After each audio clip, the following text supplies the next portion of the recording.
Hello everybody and welcome back to What the Job. On today's video we are joined by an old friend of mine, Sam. Thanks for having me. Thank you for coming on. So Sam and I, we were saying before, met how many years ago? 5 years ago? Ooh, 2013, so 6 years ago. 6 years ago. We met in Austria working for Red Bull on their graduate programme. I left, Sam stayed, but since then Sam has gone on to start up his own company. So today we're going to be exploring with you guys the 4 things you need to know about being an entrepreneur. But before we dive into that, Sam, tell us about yourself. Since you were 16, what's been your story? Oh gosh, okay, quick whirlwind. I studied at Cardiff University and I read philosophy there for 3 years. I left, joined the Red Bull graduate programme with yourself, pinged around a few other jobs after that. So I started off in student marketing, then I moved into product and brand communication, and then into advertising, where I was finally what's called a global brand manager, and responsible for around about 1/3 of their worldwide advertising. He was way more important than I was. Then I left Red Bull, raised a little bit of capital, and founded my own business called Gener8, where we've been running for about 1.5 years now. So this comes off Sam's tongue so easily and sounds so seamless, but I remember being at Red Bull with you, sat in the office one day, probably having a cup of tea, and Sam went, I've got this idea. One day I want to run this business, and now you've made it happen, but it's been a long, hard slog, right? It's totally true. We talked about it years before I did it. Yeah, it was burning in my mind for a while. So tell us, what does Gener8 do now? So really, really simply, we've built a browser extension that enables people to have control over the advertising that they see online and to earn money from it. So someone installs our extension, and every time they see an ad, they receive the money that the advertiser has paid to show it to them, and they only see ads that are related to their interests. So they see things that are more relevant to them, and they get paid for seeing it. So I could pick my interest is very cliche, fashion, beauty, I don't know, whatever, and I'd only see adverts for that. Absolutely, yeah, and then you'll be rewarded and you'll be able to donate that money to charity, cash it out yourself, or exchange it for items in the marketplace. Wow, and how much money is like the average user making a month? So between about £20 to £40 a month. Nice. There you go, guys. Sign up for that if you want a little bit of extra cash.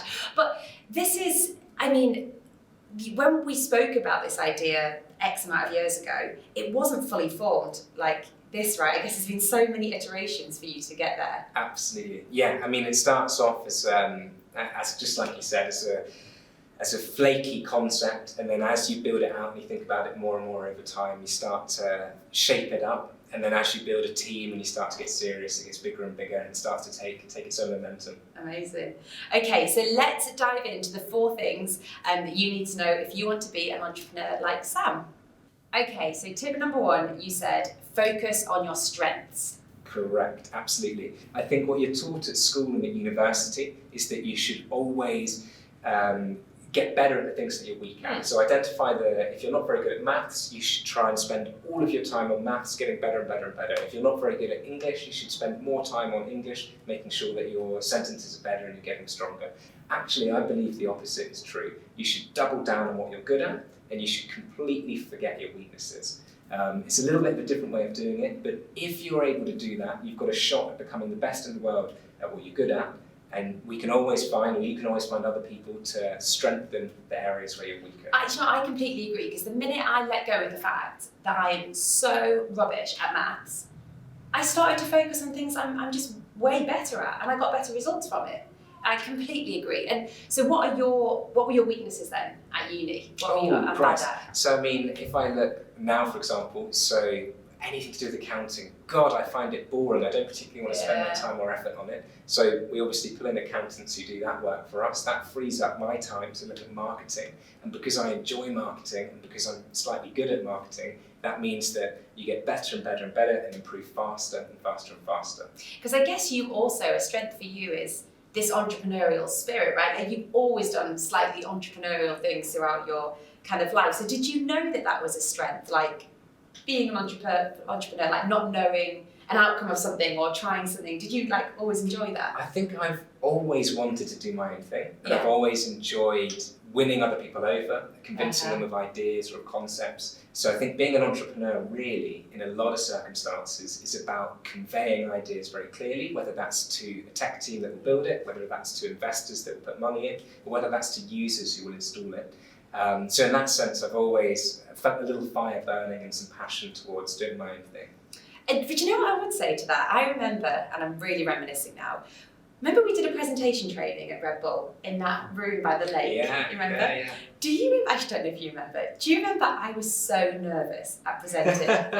You sounds like, I don't know, but I was awful. I remember you were so good, like Sam got up, he was like, la la la, just as he is now, doing a fantastic presentation, and I was like shaking and nervous and sweaty.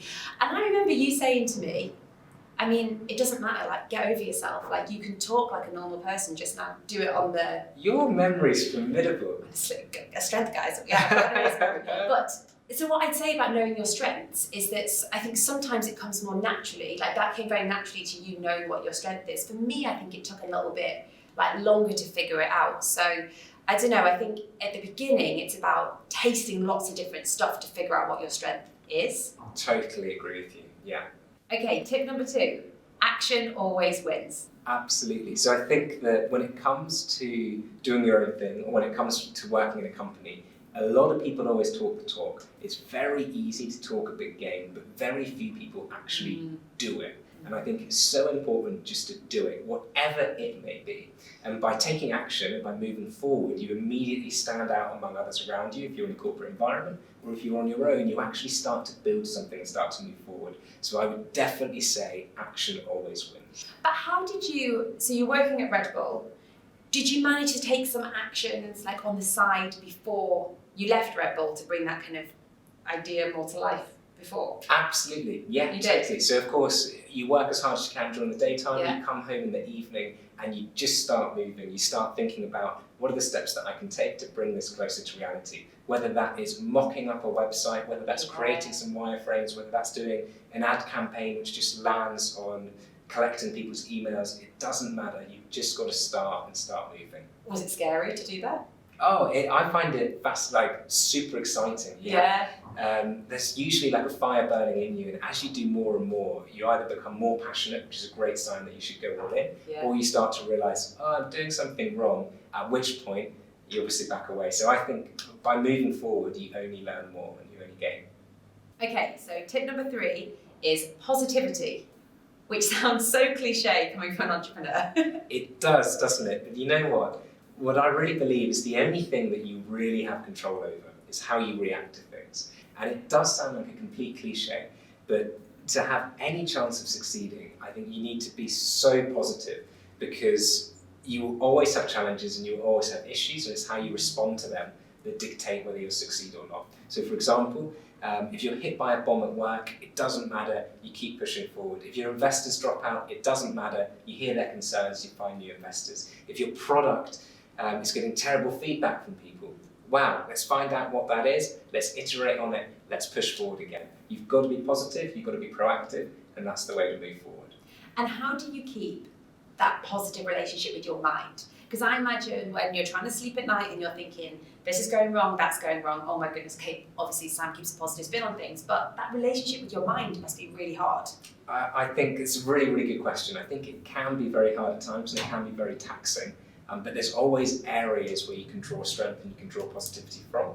So I think no matter what's going wrong, you should always be able to find a reason that keeps you moving forward. So to give a really cliched answer, it would be that you have to believe in the mission or what you're doing, which is strong enough to pull you through. But I actually look for positivity in other areas. So usually if we're getting terrible feedback from some users, even the fact that we're getting that feedback is fantastic, because it means we've got an audience who are engaged enough, who care enough to tell you what's wrong. That is awesome. And that's ultimately why we're always happy to hear from people, whether it's positive or negative. Okay, so tip number 4, get experience elsewhere before you go alone. Absolutely. So I personally was itching as soon as I left university to start my own thing. Oh, I know, I could tell. I'm so fortunate and happy that I didn't do that and I went and got a job first. And there's 2 reasons for that. Number 1, it gives you the opportunity to learn from a proper company. And whether that's the boring bits like procedures that you need to set up, or the really interesting stuff like the strategy behind campaigns, I think it's so important to be able to learn that within a proper role elsewhere, because it's very advantageous. Secondly, it gives you so much credibility to have some kind of a background before you do your own thing. And then if you need to raise money from investors, if you need to get your foot in the door with a meeting with a special client, it really, really helps to have some kind of track record. So my advice would definitely be that you don't have to rush and conquer the world tomorrow. You can take your time, you can go somewhere for a few years, and then you can always follow your own dream after that.